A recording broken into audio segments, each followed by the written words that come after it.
Welcome, I'm Adina Wancha, and I guide high-achieving men and women create extraordinary lives and loving, ecstatic relationships. The intention of this podcast is to empower both men and women when it comes to life, dating, relationships, and intimacy. I believe that by both men and women being healthy, powerful, and loving, we can be in thriving romantic partnerships and create a better world together. If this is something you resonate with, then please keep listening. This episode comes in continuation of the previous episode, in which I go in depth on 6 of the most important red flags you should pay attention to when dating. If you haven't listened to that one, I strongly advise you to listen to it before listening to this episode. Now let's go into the rest of 6 other red flags that, if a man displays, you should stop dating him. So red flag number 7, he doesn't have good relationships with his family, friends, colleagues, etc., or he's too attached to his family and friends. When it comes to relationships, you want to avoid men who are either too attached to their family and friends or who aren't at all in good terms with their family and have no close friends. The reasons why you want to stay away from men who are too attached to their families, especially their mothers, are because they will never prioritize you. They will always put their family of origin before you, because your mother-in-law will most likely disrespect you and will always look for ways to run your household and your family. And is this how you want to be treated by your in-laws? Here are some signs that will tell you if he is a mama's boy. His mother's wish is his command, meaning that if she wants him to run an errand, take her to the doctor, eat with her, or whatever else she's thinking of, he will always do that, even if he has other plans. He is in daily or nearly daily contact, either phone or in person, with his mother. He always chooses his mother over you or doing things for himself. He never moved far away from his mother, or he even lives with her or his parents. He has trouble making decisions without his mother or his parents. He expects you to take care of him in some ways that his mother takes care of him. His mother is financially supporting him, which gives her a lot of power when it comes to how he lives. Consequently, it will also affect how you will live if you commit to this kind of man. If he hasn't cut the umbilical cord with his mother and his family, then let him go. He is not mature enough for a relationship, let alone a marriage. This doesn't mean that he shouldn't help and support his family members. A good man will always take care of his loved ones. However, what you want to pay attention to is if he is too dependent on his family of origin, if he is financially supporting them and this causes him to have financial problems, if he cannot make decisions without his parents, especially his mom.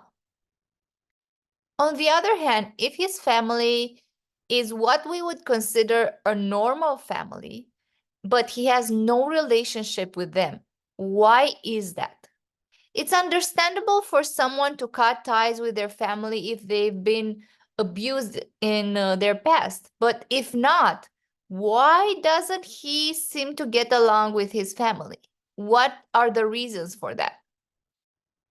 Also, pay attention if his friends have a big influence in his life, and if they do, is it a good or a bad influence? If his friends are amazing men who are working on their purpose, are kind people, and are in good relationships with their partners, then yes, you want him to be influenced by these types of people. However, if his friends are poor, mean, have addictions, have problems in their relationships, then you should stay away from this man. And in the case he has no close friends, why is that? A person who has no good relationships in their life is very unlikely to be able to have a good romantic relationship. So pay attention to the quality of the relationships this man has with other people in his life. Red flag number 8. He is too emotional and has mood swings. Ladies, stay away from men who are on an emotional roller coaster and who aren't stable emotionally. If a man is always panicking and fearful, has many highs and lows in a day, cries often, has extreme anger outbursts, is sad most of the time, this shows that he has some mental problems and not a high level of testosterone. A man with a low level of testosterone is dangerous because it's more likely for him to become aggressive towards you because he perceives himself as weak and he will perceive you as a threat, especially if you are more successful than him. Also, if he has low testosterone, he won't be able to protect you and take care of you, so you will never feel like a woman with him. While we all experience emotional ups and downs, it's more important for a man to be emotionally composed, meaning to be able to be calm and collected and not show nervousness and agitation. Why? Because as women, we are much more predisposed to mood swings because of our hormones. This means that we can get emotional fast, and sometimes we are not able to respond to stressful situations in a calm and logical manner. This doesn't mean that there's something wrong with us. It's just how nature has made us. Why? Because as women, we need to be very emotionally sensitive in order to attune to our babies. And irrespective if you have children or not, if you are a woman, our woman software has this feature wired in it. Of course, that we can and we should get better at dealing with our emotions. However, know that the emotional sensitivity is still there. And if both of you get agitated and nervous when something happens, who will deal with that stressful situation?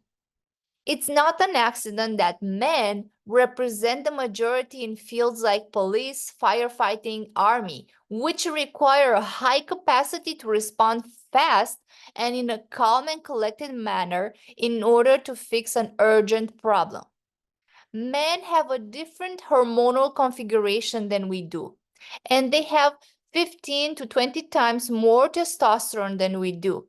And if a man is too emotional, this shows that he is not healthy physically and mentally. This is not to say that a man cannot feel emotions. Of course, that as any human being, he feels all the emotions. However, the difference is in his ability to remain composed, especially in stressful situations.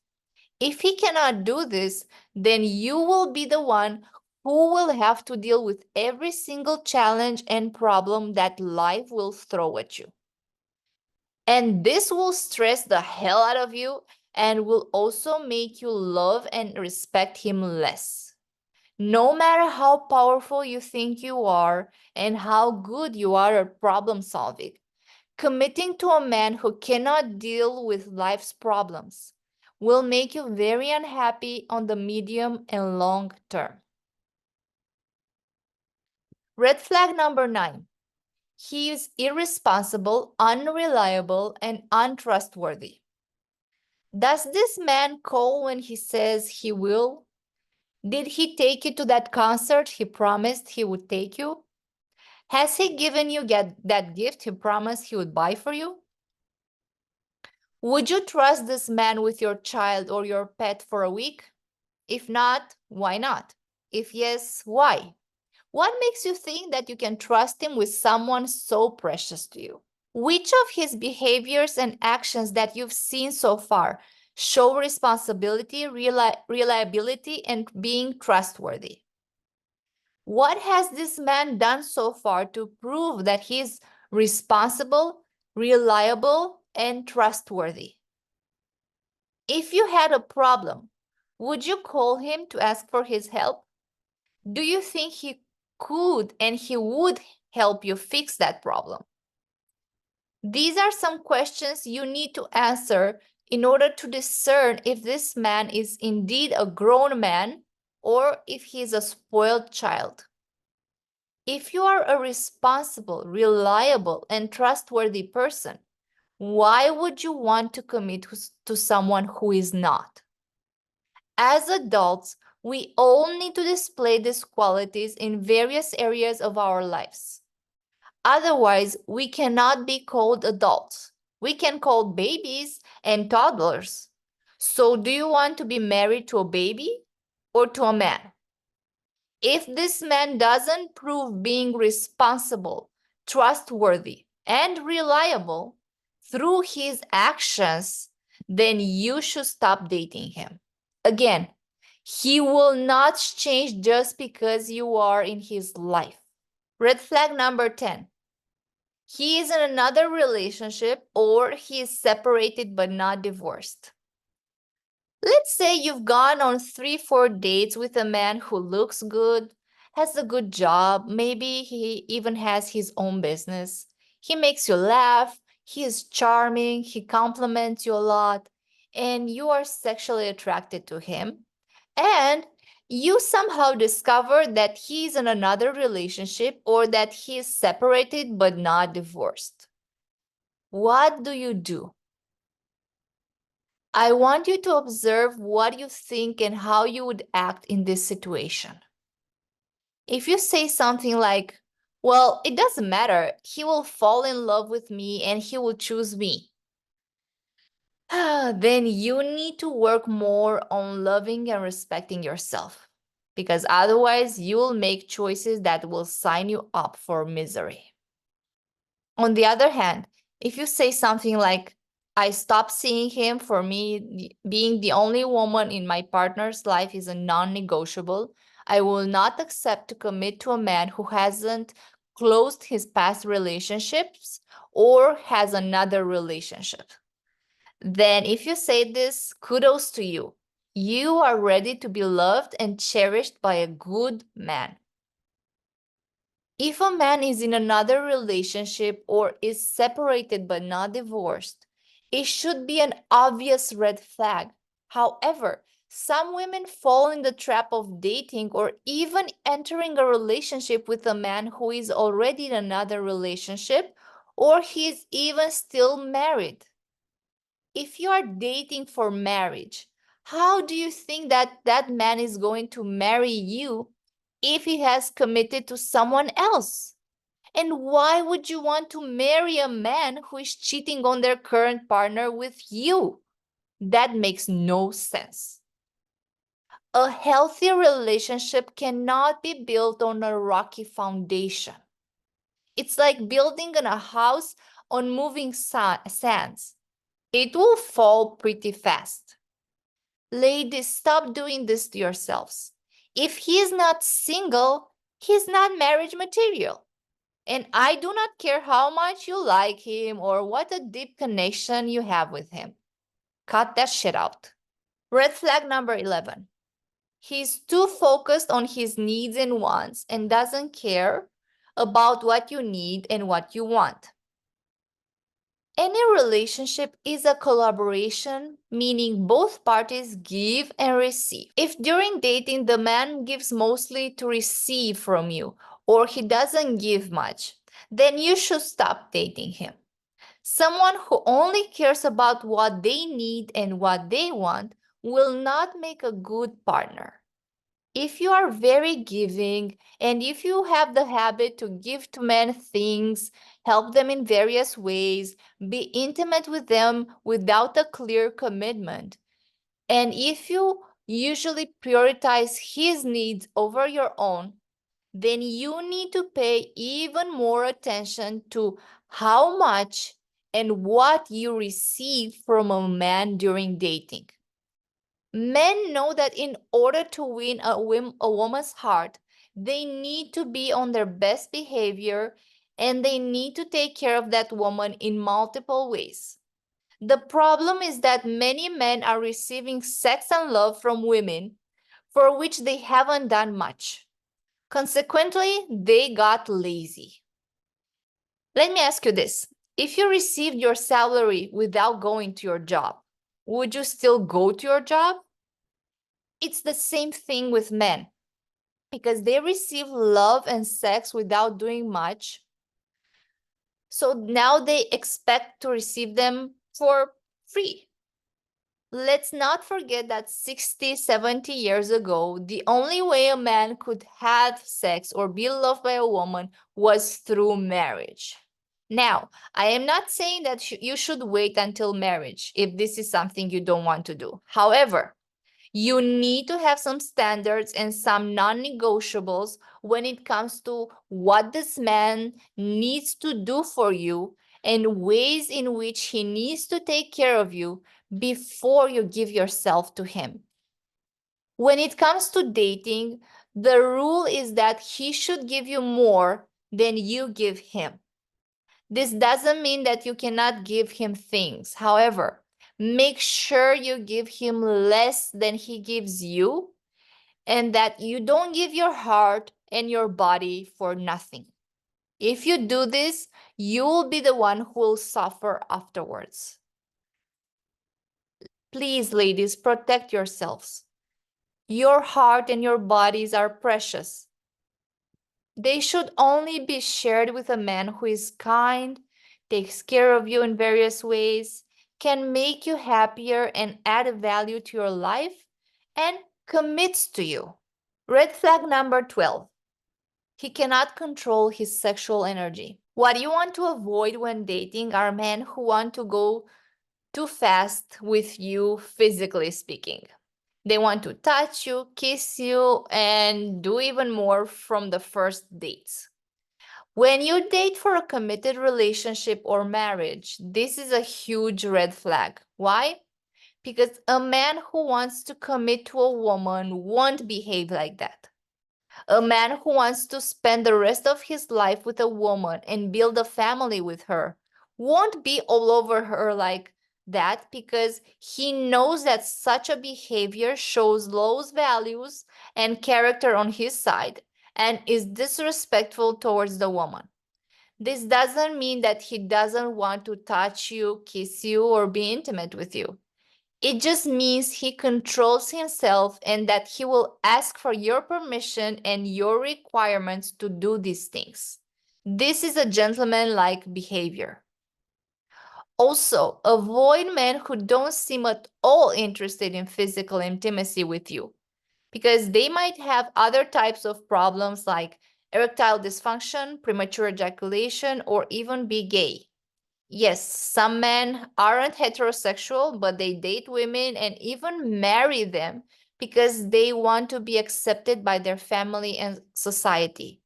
Maybe you do not know, but being gay is not accepted in all cultures. So if a man is very touchy very fast and is pushing for physical intimacy, he is not good quality. Also, if you've had a few dates and he hasn't even asked if it's okay to hold your hand, then he might have other issues. A conscious man who is looking for long-term commitment and is also physically attracted to you will restrain himself, and he will slow the pace because he also wants to make sure that you will be a good partner for him. So he won't be fast to get physical with you. In order to stop wasting your time with predatory or weak men, you need to stop justifying disrespect, manipulation, weakness, and bad behaviors. Because most women see the red flags, but they tolerate them. Stop doing this. There are men out there who can love and cherish you. You just need to believe that you are worthy of being loved, respected, and adored. And if you are committed to creating the best version of yourself and of your dream relationship, there are two ways we can work together to achieve this. Working with me one to one through my The Queen coaching package, or by purchasing my dating course, which will be released soon. If you resonate with me, I can be your guide to creating a better relationship with yourself first, dating from a place of empowerment and self confidence instead of neediness and low self worth, understanding how to make the difference between a good and a bad man, discovering what good men look for in a woman, and how to become an irresistible match for the kind of man you desire. Depending when you are listening to this, you'll find the link for the course in the description box, or you can get on my email list to purchase it once it becomes available. Also, you can download for free the 5 practices I made to help you create the life you desire. The package is called Magnetic Woman, and you can find the link in the description box. Thank you for your time and energy. And if you found this episode helpful, please give it a like and subscribe to my channel. More goodies are coming. I hope to see you in my next episode. And until then, keep evolving, loving, and creating. Bye.